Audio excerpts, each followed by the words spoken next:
திருவண்ணாமலை அஷ்டலிங்கங்கள். இழந்த பதவியை தரும் இந்திரலிங்கம் கிழக்கு திசை. இந்திரன் சாபம் நீங்க பூஜித்த லிங்கம். சூரியன் சுக்கிரன் வாசம் செய்யும் லிங்கம். வழிபட வேண்டிய ராசிக்காரர்கள் ரிஷபம் துலாம். நோயற்ற வாழ்வு தரும் அக்கினி லிங்கம் தென்கிழக்கு திசை. அக்கினி பகவான் பூஜித்த லிங்கம். சந்திரனுக்கு ஜோதி வடிவில் காட்சி அளித்த லிங்கம். வழிபட வேண்டிய ராசிக்காரர்கள் சிம்மம்.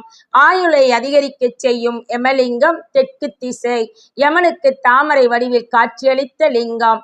ராகுவின் அம்சமான லிங்கம். வழிபட வேண்டிய ராசிக்காரர்கள் விருச்சிகம். குழந்தை வரம் கொடுக்கும் நிருதிலிங்கம் தென்மேற்கு திசை. நிருதி என்ற அசுரன் பூஜித்த லிங்கம். வழிபட வேண்டிய ராசிக்காரர்கள் மேஷம். எல்லாவித துயரங்களிலிருந்து மீட்கும் வருணை லிங்கம் மேற்கு திசை. வருண பகவானுக்கு நீர் வடிவில் காட்சியளித்த லிங்கம். சனி பகவான் வாசம் செய்யும் லிங்கம். வழிபட வேண்டிய ராசிக்காரர்கள் மகரம் கும்பம். கலைகளில் மேன்மை அளிக்கும் வாயு லிங்கம் வடமேற்கு திசை. வாயு பகவான் பூஜித்த லிங்கம். கேது பகவான் வாசம் செய்யும் லிங்கம். வழிபட வேண்டிய ராசிக்காரர்கள் கடகம். சகல செல்வங்களை தந்தருளும் குபேரலிங்கம். குபேரனுக்கு இழந்த செல்வத்தை அளித்த லிங்கம். குரு பகவான் வாசம் செய்யும் லிங்கம். வழிபட வேண்டிய ராசிக்காரர்கள் தனுசு மீனம்.